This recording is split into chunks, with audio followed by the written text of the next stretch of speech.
Through our journey and through the documentary of Mallory's Army, what I really wanted to do was continue this voice and continue to showcase other people's stories. Because I think that one of the biggest obstacles that we have is that people feel sorry for you for a few months. You know, they feel sorry, but then they expect you to move on, and what they don't understand is that you never move on. So I wanted to use my life to showcase other people's stories and the things that happen to them, but also what they're doing. They're taking on challenges that I didn't know needed to be taken on, and now that I'm living it, I go, oh, now I can get it. Well, I wish that I could live this life with Mallory here, because this is my best life. All right, so Kyle and Karen and Dan, I want to thank you guys for coming here and being with us today and to share your story and hopes to inspire others. Our series is really about showcasing families that are doing amazing things. And as someone who knows you guys from the inside out, I really thought that you have an incredible story, and I think that what you've embraced in your family is so important. So thank you so much for sharing your story today. Karen, I want to start with you. People ask me to talk about Mallory. It's my favorite thing. So tell us what Kyle was like as a child. I always wanted to be a mom. So when Kyle came along, I got really lucky. He was a good baby. Didn't always sleep all the time, but he was always in a good mood, which makes life a lot easier. Kyle is a very active teenager, very friendly, fun-loving, you know, generally happy, good student, just an all-around good kid. I am really interested in cinema and television, and I like working in front of the camera and behind the scenes. I also really like participating in theater productions. I'm a singer, I'm somewhat of a dancer. I can sort of hold a dance once in a while if I'm taught it, but I'm not like a professional dancer or anything.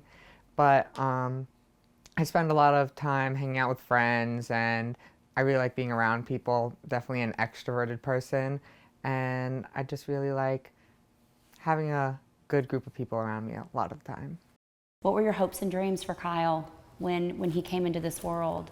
You have a son, you're an athlete, your wife is an athlete. Talk to us about what your hopes and dreams for Kyle were. Well, and of course you hit the nail on the head there, okay? When we first found out, I remember when we were having the discussion when she was pregnant, you know, do we want to find out, okay? And me, I'm always you know, I just love surprises and stuff like that. And she does as well, but there was also, she's such a great, you know, planner, getting things together, keeping them organized, you know, making sure things go as they should, okay? And, you know, it eliminates a lot of frustrations when they do.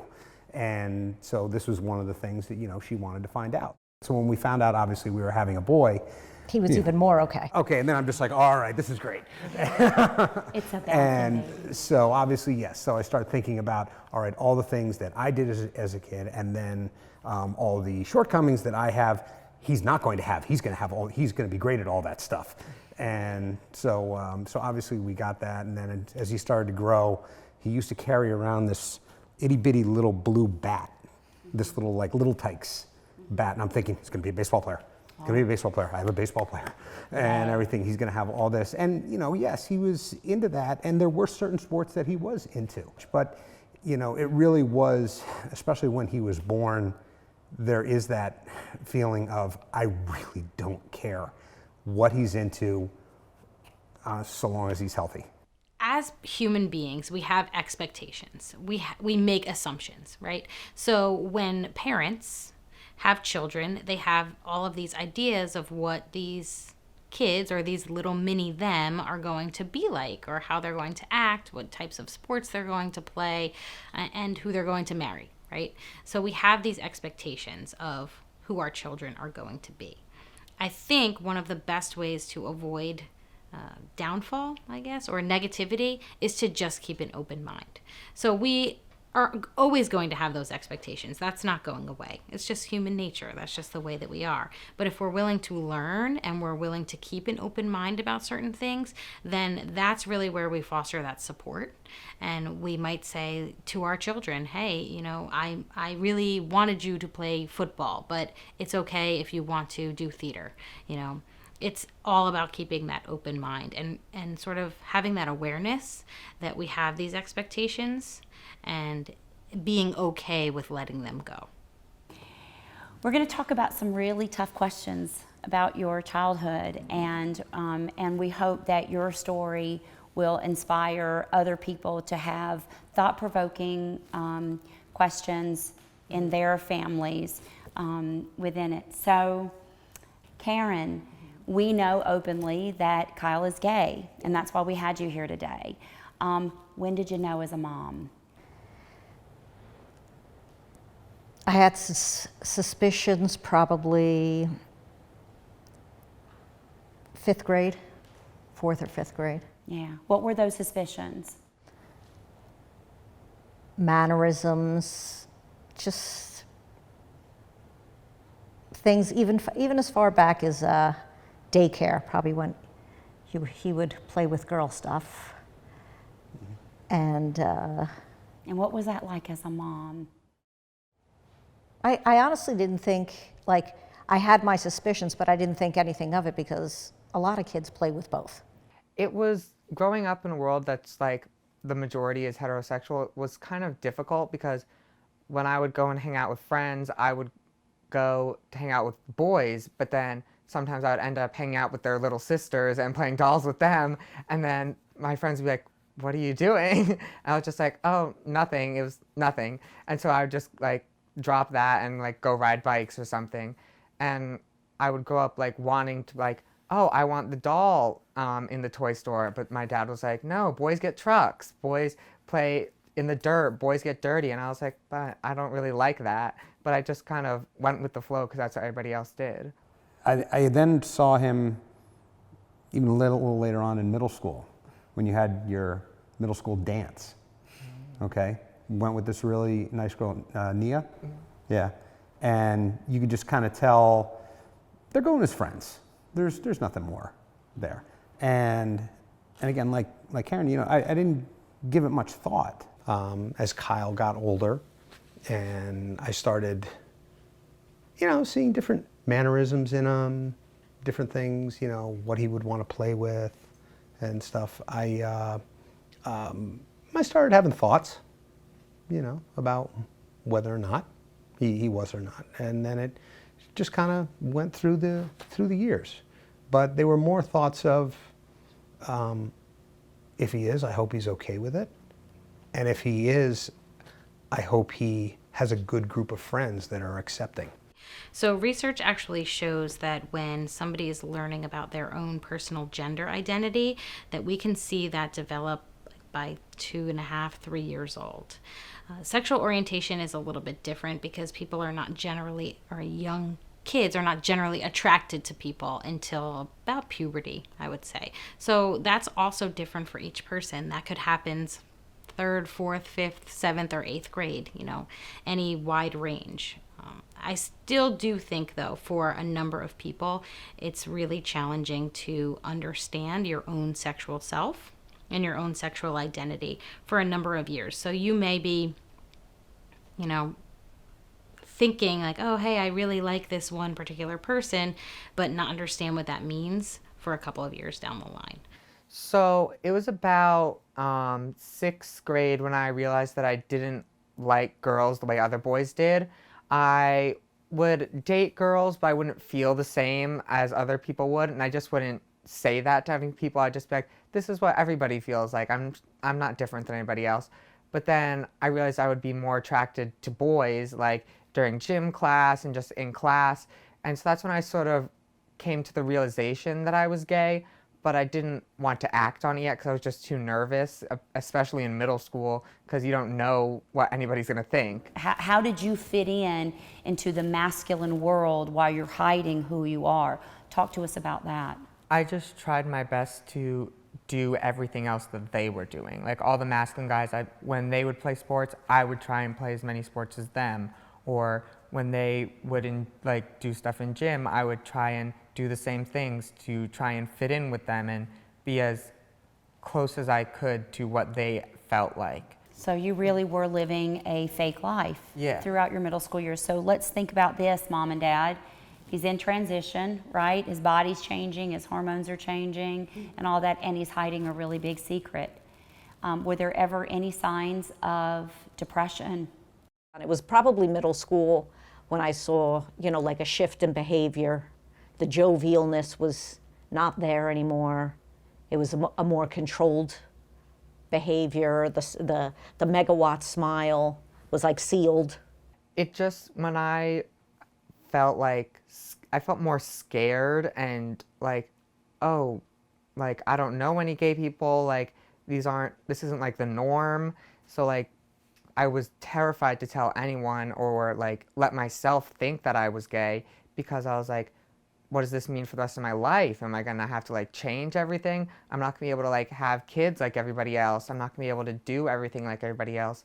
So it was just really like, well, if I accept this, what do I do? So during the pediatrician doctor's appointments and things like that, did your pediatrician ever talk to you about self-harming, or that are you feeling depressed, or any of your feelings? Because I know for girls, we have to have the uncomfortable, I'm getting my cycle conversation. Mm-hmm. So what about for you? Did your pediatrician talk to you? Well, for me, they would ask me like, oh, are you feeling depressed? Have you ever thought about self-harm? And I would just always say no, like, no, I'm not feeling those things, like that's not me, like I'm not one of those kids. Like I always would distance myself and just be like, I'm completely normal, just like everybody else, and just try to make myself be the average kid that I saw everybody else being. So truth time, right? Were you depressed?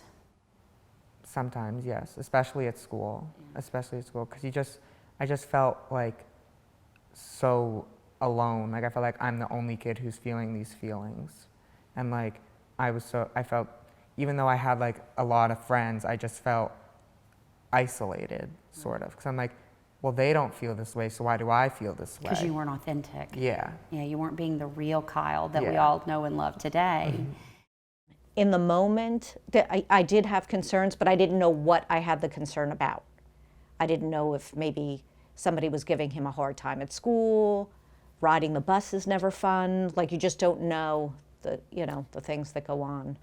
So when people would like say like, oh, that's gay, or things like that, it would just make me feel like, okay, then I definitely can't tell anybody that I'm having these feelings, because gay is bad according to everybody. Well, I would like make promises to myself like, oh, I'm never gonna come out, I'm just gonna stick with everybody else, I'm gonna be normal, I'm not gonna do anything out of the ordinary, I'm just gonna be a normal kid like everybody else. I'm gonna marry a woman, we're gonna have kids, and I'm gonna have a happy life, and that's it. But I just feel like that wasn't what was meant for me.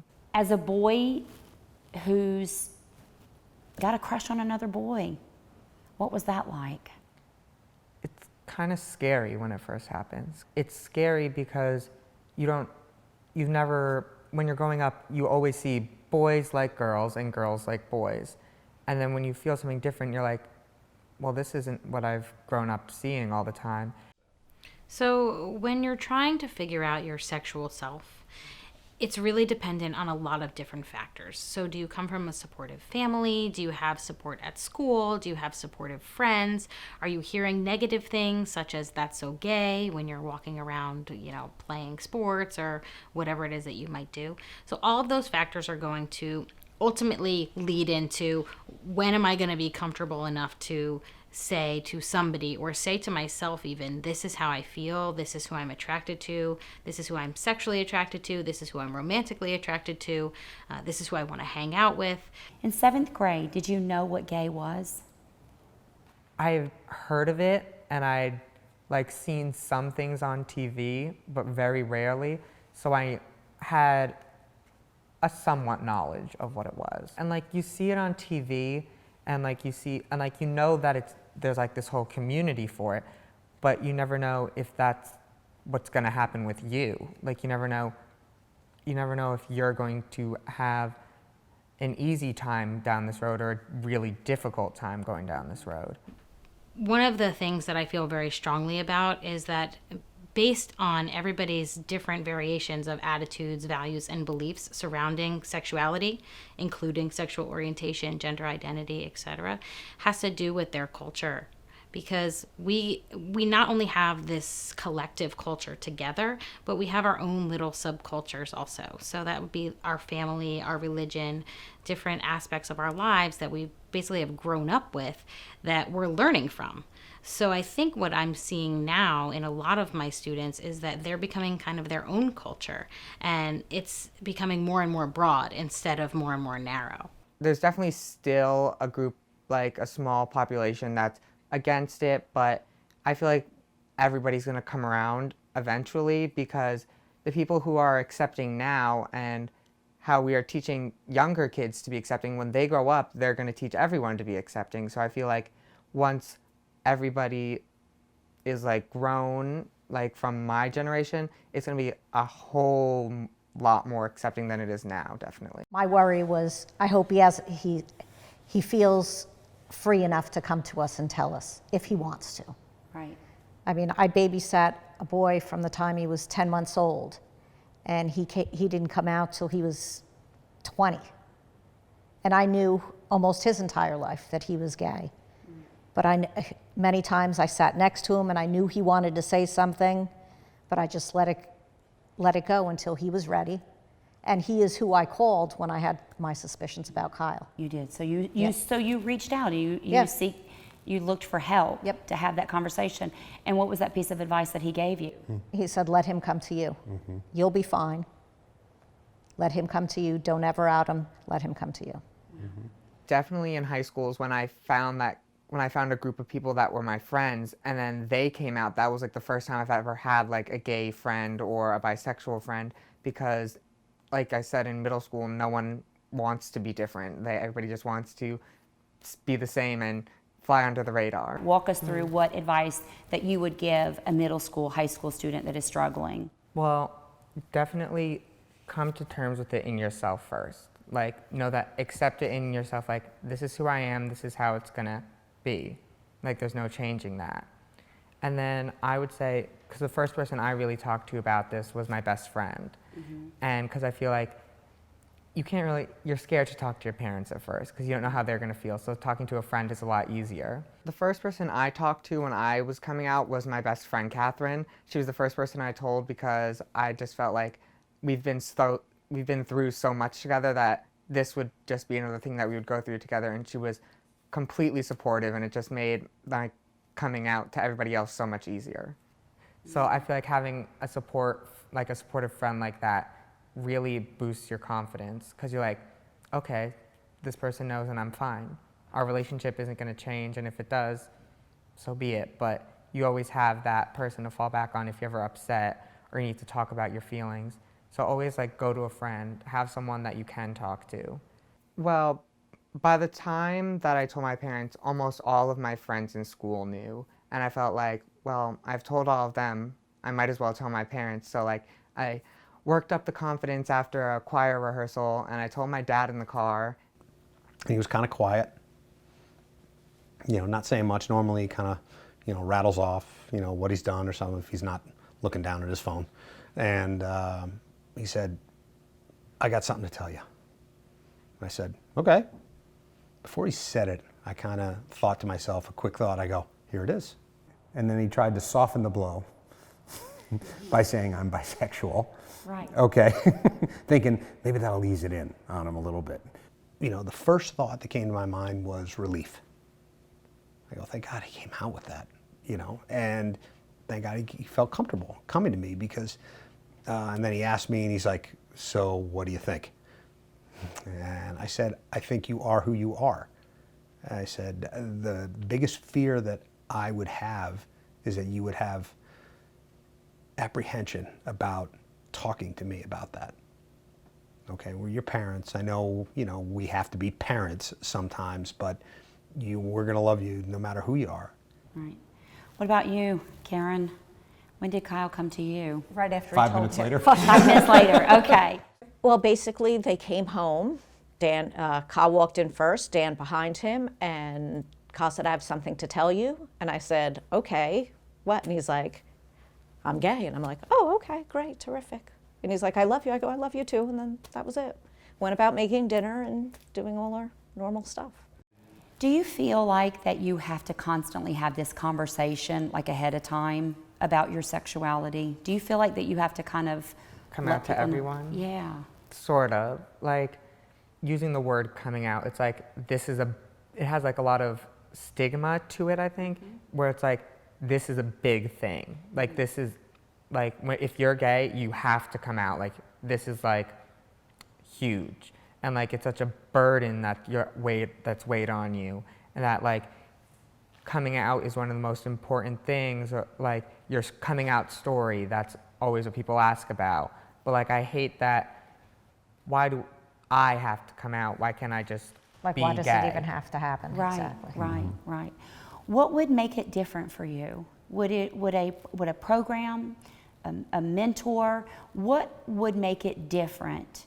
I know that we don't live in a world where it's going to be, always accepted. I do believe that the pendulum is swinging in a different direction, and I do think that as long as we continue to have stories like this and we give permission to people out there listening to us, but what would have made a difference? Having someone who went through the same thing that I was going through at the time, like having a mentor, somebody that's going to tell you it's going to be all right after you come out, and how your life is going to be okay. Like, it's not, coming out and being gay is not the end of the world. Right. Like, there's more to life than just that. I feel like it would have definitely made a difference if it was talked about more in my childhood, because I would just feel a lot more open to it and less ashamed of what you shouldn't really be ashamed of. But it made me, I feel like if it was more present in my childhood, I would definitely feel more open to it and less like I need to hide it in middle school. I used to get really frustrated. So when I was in high school and we had sex ed, we talked for one class. It was one chapter on LGBTQ issues. That was it. It was just the one time that it was mentioned. And truthfully, what I remember from that was nothing, because I sat there the entire time writing my teacher a letter saying, I think I'm having these feelings, can you help me out? And I didn't even pay any attention to what was said. Where now I try to incorporate LGBTQ health throughout the entire course because it's relevant and it's important. And I think it's unfortunate that some places have not caught up with that yet. There are things that I think we can do now. We can try and help the kids to have a voice and push that forward, but we also have to be on the same page as them. Not all grown-ups take kids seriously, okay? So we have to help them. We have to be on the same page. We have to champion their cause. Lack of education in parents and adults in general, healthcare providers, professionals, educators, and parents included, is one of the biggest things that hold back that support for young people. What I would want them to know is you can't change who your kids are.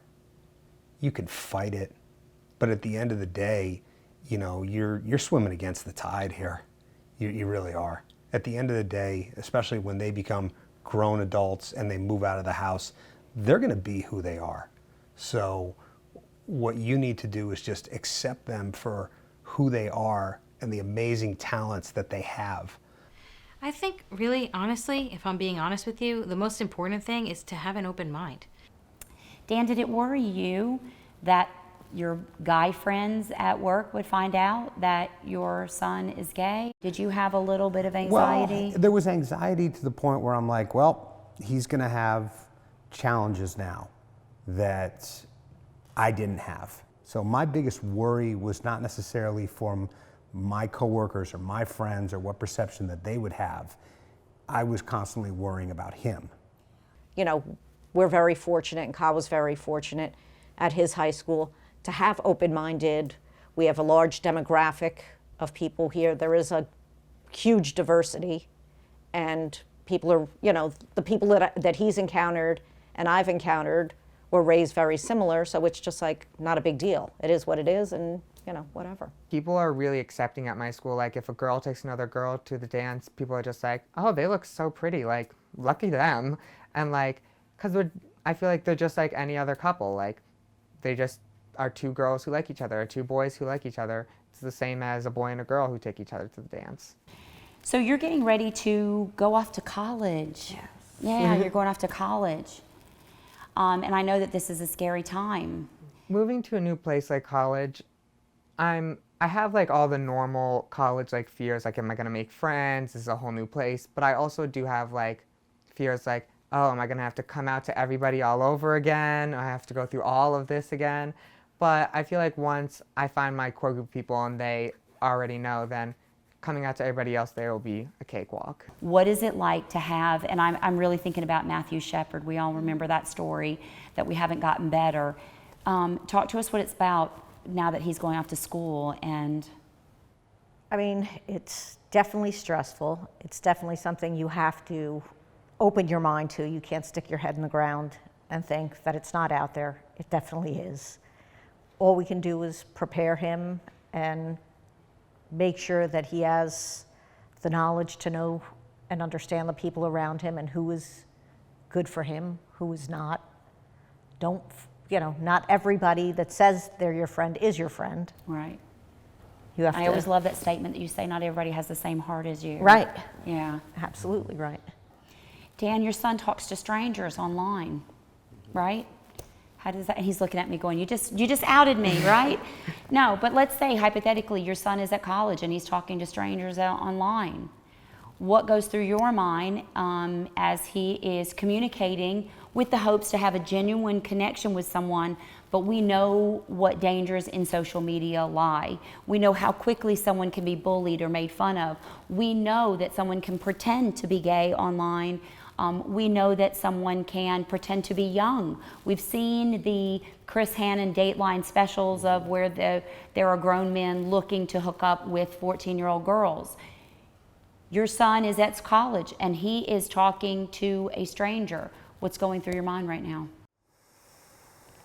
Again, it's something new that I can't say, this is how I handled it when I was your age. We didn't have that, okay? We had the old-fashioned way. You meet someone at a party and stuff. But even back then, you're meeting someone, okay? You have to keep your guard up for a period of time because you don't know them, even if it's face-to-face or online, okay? And especially now with online because there's so many more. It's swipe right, swipe right, swipe right. It's just constant. Okay, all these various choices where if you went out somewhere, you were lucky if you talked to, as far as a guy, maybe me, I was lucky if I talked to one girl, per night or something like that. They're getting 15 to 20 options that they can look through and then they pick on them and now they connect and you have no idea where they came from. You have no idea if that picture's real. You have no idea if, like you said, if their heart is in the right place. You're hoping it is, but it definitely does scare me. So we're talking about you, not necessarily to you, as a young man who would love to fall in love, would love to meet, because I know that, there's nothing greater than loving someone. It really is, and I think that, I love that, oftentimes the tagline is love wins, because it really is. I know that I could have not gotten through my journey without having the most amazing partner in my life, and Seth has been such a strong foundation. So I know that as a young teen boy, you want to be in love, you want to. Do you feel that the apps that you guys are on is dangerous? I feel like they can be, but you just have to be safe about it. Like, I would never go out with someone I've never met by myself. I would always have a friend with me, or Buddy system. yeah, always. Or I would never talk to someone who I felt sort of uncomfortable with. Like if I felt like something was up, I would just immediately stop. To prepare your child for wherever they go in their future, you have to surround yourself with the right people.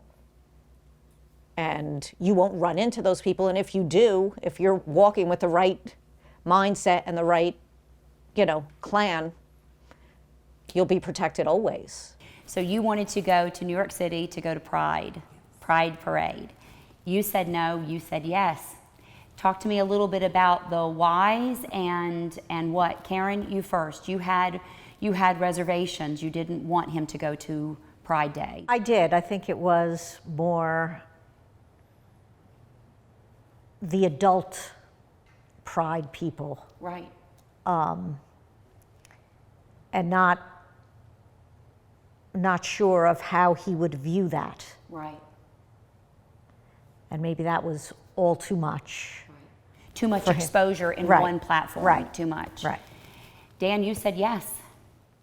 And I agree with that. Right. I really do. It's kind of like, you know, would I have preferred he go to the Pride Parade in Morristown, New Jersey first? Right. Yes. Manhattan in itself is intimidating. He happens to love New York, but that is the Pride Parade of all Pride Parades. And I forget how many, I think they said a couple million came out for this. And so that's just, it wasn't a worry of me of what he was seeing or anything like that. It was, you're gonna be with 2 million people on a few streets. Okay, so keep your head on a swivel. I looked at him, I said, well, tell me how you're gonna do this. I said, you know, you're gonna go into New York, your first Pride Parade. And I said, I go into New York all the time. It's not easy, okay?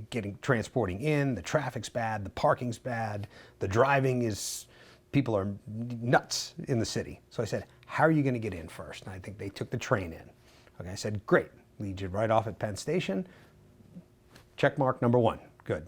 I said, who are you going with? And they had a group of friends. It was over 10 of them that were going. I said, even better. I said, you're all gonna stay together, right? You're not gonna split up and stuff. And he's like, no, we're all gonna stay together. We're gonna go, we're gonna laugh, we're gonna dance, we're gonna sing. I'm like, that's great. I said, just be careful because it is New York. And there's a lot of people in New York, obviously. You don't know any of these people, okay? Some can be good, some can be bad. That has nothing to do, you know, with the Pride Parade. It's just New York, it's a big city. But I knew that when he was there, I knew that would be the first time that he said, or that he would feel, I'm in the majority. I'm with my people, okay? And if you're not on board with us, you're in the minority, okay? So I wanted him to experience that with another group of friends to make sure that they were safe. So he said the right things, and you know, he's leaving for school in 3 weeks. We have to cut the cord and just hope we did a good job. So you went, and you had an amazing time. Yes. What was your favorite part about it, and what was something that you were unexpected? My favorite part was definitely just being around everybody. Like everybody, we would walk down the street and we'd be listening to music, and then people would just start singing with us. Like it was just like, we'd all be like, it's like you didn't know them, but you knew that they were, you weren't friends, but you could talk to them. In the Like, same club? Yeah. Like they are not going to judge you for who you are. Like you can talk to them. And Is that the first time in your childhood as yours? Is that the first time that you were completely 100% just free and accepted? yeah, definitely. Wow. And that feeling, just being like, I can be whoever I want here, just, it makes you feel so like happy inside and like accepted by everybody who was there. So lastly, there's someone watching this. What would you say? What would you say to them right now? They don't have the support system. They don't have the friends that you have. They are alone. They are uncomfortable. They are in a Christian home that it maybe is not as embraced. What would be the best piece of advice that you could give them? That it gets better. Like if you push through the hard stuff, it ultimately will help you in the end because you will grow more as a person. And if you just get past all your hardships, you will see that light at the end of the tunnel you're going to be accepted, and you're going to find those people that will love you no matter what.